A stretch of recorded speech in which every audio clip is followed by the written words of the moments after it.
Hello everybody, welcome back to this YouTube channel. Hi, my name is Zoya and in today's video, आज की video बहुत बहुत बहुत important है एज ऑलवेज। एज आई से कि भाई तुम लोगों का 21st को ऑलरेडी फिजिक्स का क्लास 12th का बोर्ड का एग्ज़ाम है, ठीक है ना। तो अब इट्स ऑलरेडी 19 एंड ये वीडियो आज तुम देख रहे होगे तो तुमको पता है कि बहुत ज़्यादा जो डर होता है और सब कुछ फीलिंग होती है वो अभी तुम्हारे दिमाग में चल रही है, क्योंकि सिर्फ एक दिन रह गया है and some people are on like 60 level के 60% की तैयारी में है, कोई अपनी 90% की तैयारी में, कोई 100 की तैयारी में, कोई 10 की तैयारी में भी है। तो we consider every type of student जिसकी प्रिपरेशन चल रही है और सिर्फ एक दिन ही रह चुका है। कल मैं बहुत इंपॉर्टेंट वीडियोस भी अपलोड करूंगी जो तुमको देख के जाना ही जाना है to ace in your exam, to have like faith in you कि भाई मैं कर सकता हूँ। इसलिए कल की वीडियो देखना मत भूलना, उससे तुम और मोटिवेट होगे। और आज की जो वीडियो है वो बेसिकली इस बारे में है क्योंकि काफ़ी बच्चे काफ़ी चीज़ों से गो थ्रू कर रहे हैं। और वो क्या चीज़ें हैं, वो ये चीज़ें कि सिलेबस हमारा हो जाता है या सिलेबस हमारा आधा रहता है, लेकिन हम जो आपकी गाइडेंस से पढ़ रहे हैं, जो कि आप मैंने स्ट्रैटेजीज़ बताई थी, मैंने ऑलरेडी ना पास होने की स्ट्रैटेजीज़ की वीडियो बना रखी है, मैंने टॉप 20 डेरिवेशंस की वीडियो बना रखी है जो इंपॉर्टेंट पक्का पेपर में आएंगी, और ऐसी वीडियो बना रखी है जो रियलिस्टिक स्ट्रैटेजी का अप्रोच है वो बना रखा है। तो मैंने ये सारी वीडियोस बना रखी हैं और तुमने नहीं देखी ना तो जाके अभी भी देख सकते हो। देखो एक बार, आपको खुद आइडिया मिलेगा कि आप कैसे हेल्प कर सकते हो। And then the link is in the description, you can go check that out. ठीक है, सब कुछ मैंने सब कुछ प्रोवाइड कर रखा है, सब कुछ बना भी रखा है।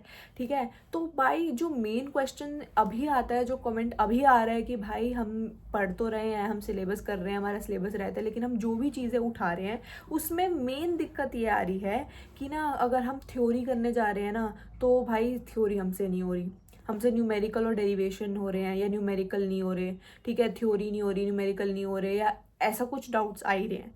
तो वो मैं तुमको क्लियर करूंगी कि तुमने क्या करना है उस चीज़ को क्लियर करने में, that you only that considering that you only have 1 day left. So this is going to be very helpful for you guys.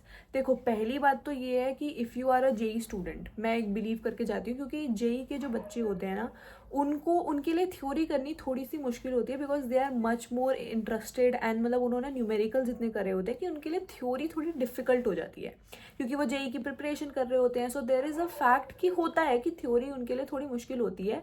उनको लगता है कि यार न्यूमेरिकल्स जो है वो हमारे लिए ईजी है, वो हम आराम से कर लेंगे, डेरिवेशन हम कर लेंगे, बट थ्योरी में दिक्कत आती है।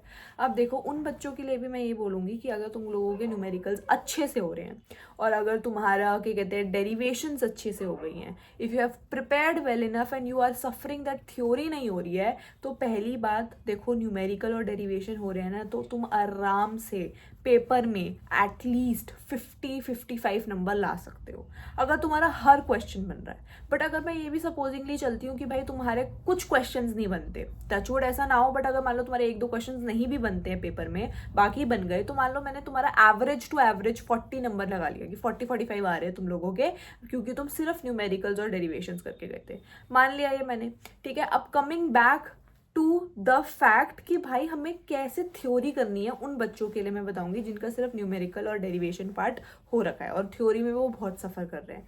देखो, थ्योरी में तुमको बेसिकली क्या होता है, बेसिक्स पता होने चाहिए। अगर तुमने कोई भी चैप्टर शुरू से नहीं पढ़ रखा है या कोई भी चैप्टर तुमको पता ही नहीं है, आइडिया नहीं है, तो तुम उसमें नहीं कर सकते। तो इसलिए मैं तुमको बोलूँगी कि skip that and go to those chapters जिनमें थ्योरी ज़्यादा है और तुमने कर रखे हैं। ठीक है, जैसे मैं बताऊंगी chapter 4, chapter 5 and all the modern physics और सेमीकंडक्टर, ये ऐसे चैप्टर है जिनकी थ्योरी बहुत इंपॉर्टेंट है क्योंकि थ्योरी इन्हीं में से पक्का आएगी ही आएगी। तो ये कुछ चैप्टर्स हैं जो तुमको प्रिपेयर करना है, जो कि मैंने पहले भी तुमको वीडियोस में बता चुकी हूँ कि ये चैप्टर्स हैं, it is good for theory, तो इसको तुम एंड तक रख सकते हो या अपने प्रायोरिटी सेट कर सकते हो, तो कैसे भी मैंने स्ट्रैटेजी पूरी बता चुकी हूँ। ठीक है, तो for those students who are unable to do theory, तुम वैसे चैप्टर्स उठाओ जिसमें थ्योरी ज़्यादा हो, क्योंकि उसमें से ये चांसेस है कि थ्योरी के क्वेश्चंस पक्का आएंगे ही आएंगे। Because we don't want to waste the time, we don't want कि भाई हम वो चैप्टर्स उठाएं जिसमें से न्यूमेरिकल्स आ रहे हैं बट हमने थ्योरी भी की थी और उसमें से थ्योरी तो आई नहीं। तो you have to think smartly, you have to use your brain smartly, and in that way you have to take those chapters जिसमें थ्योरी ज़्यादा, और थ्योरी फॉर श्योर आएगी, वो चैप्टर्स मैं ऑलरेडी बता चुकी हूँ तुमको, जैसे मॉडर्न फिजिक्स हो गया, चैप्टर 4 हो गया, चैप्टर 10 हो गया, चैप्टर 5 हो गया, इसमें से थ्योरी आने के 110% चांसेस है। इवन फॉर चैप्टर 1 2 3 में भी चांसेस हैं, बट उनमें कम चांसेस है क्योंकि वो ऐसे चैप्टर्स हैं जिनमें से न्यूमेरिकल्स आ सकते हैं। अब ये बात सोल्यूशन की आपको पता चला। अब देखो मैं एक चीज़ और बताऊंगी कि PYQs और CBSE के सैम्पल पेपर्स अगर तुम लोग लगाते हो ना, तो उसमें भी तुमको थ्योरी का आइडिया मिल जाता है, क्योंकि कुछ इंपॉर्टेंट टॉपिक्स होते हैं उसमें ही से थ्योरी और न्यूमेरिकल्स आते हैं। तो अगर तुम उन इंपॉर्टेंट टॉपिक्स को तुमने अगर एनालिसिस बना लिया और अगर तुम लोगों को पता चल गया कि क्या इंपॉर्टेंट टॉपिक्स हैं क्या है, तो तुम लोगों को पता है कि इसमें से थ्योरी आ सकती है, लास्ट ईयर ये पूछी गई थी, उससे लास्ट ईयर ये पूछी गई थी, तो देर आर चांसेस कि सेम पूछ ले, but there are much chances कि ना पूछे सेम, तो उसके रिलेटेड तुम आसपास उसकी थ्योरी पढ़ सकते हो। ये मैं एक एडवाइस जरूर तुमको दूंगी, ठीक है। Now coming back to the students who are unable to do numerical but can do theory and derivation, देखो उनके लिए भी सही है अगर तुम लोगों को सारी थ्योरी आती है और सारी डेरिवेशन आती है, तो you can score 40-45। But numericals नहीं आते ना, तो गड़बड़ होगी। क्यों? क्योंकि थ्योरी कभी कभार होती है, हमें एक दो थ्योरी ना आए तो हम उसमें कंफ्यूज हो जाए या कुछ भी हो जाए, क्योंकि थ्योरी में बेसिकली अगर हम MCQs की बात कर ले, देखो MCQ का भी बहुत ज़्यादा डाउट आता है, उसको मैं एंड में एक बार सॉल्व करूंगी। बट अगर मैं बात कर लूँ कि MCQ में कुछ चीज़ आ गई, 4 ऑप्शन आ गए, भाई तुम लोग उसमें कन्फ्यूज हो गए, तो थ्योरी में नंबर गए। इसलिए हम थ्योरी आती है और नहीं आती है, इसके बीच में हम डामाडोल नहीं कर सकते। तो अब मैं उनकी बात करती हूँ जिनको भाई थ्योरी आती है, डेरिवेशंस आती है, बट न्यूमेरिकल्स उनसे नहीं लग रहे, PYQs नहीं लग रहे, या क्वेश्चंस नहीं लग रहे अभी तक। देखो अब मैं तुमको ये बोलूँगी ना कि कुछ चैप्टर्स मैं ऑलरेडी बता चुकी हूँ, जैसे कि chapter 9, chapter 1, chapter 2, chapter 3 and atoms, ये ऐसे चैप्टर हैं जिनमें से आने के चांसेस हैं न्यूमेरिकल्स, एंड एक ही तरीके के न्यूमेरिकल्स आते हैं, जो कि तुमने PYQs में भी देखे होंगे, वो एक ही तरीके के आने के चांसेस हैं, ठीक है। तो तुम क्या करो ना, देखो समटाइम्स इतने ईजी होते हैं that you only have to revise the formula sheet, और फॉर्मूला पुट करते ही आंसर निकल जाएगा। It is that easy. It can be that language can be difficult, you won't be able to understand what they are trying to say, but formula put करते ही answer निकल जाएगा। ऐसे questions होते हैं, आई एम टेलिंग यू।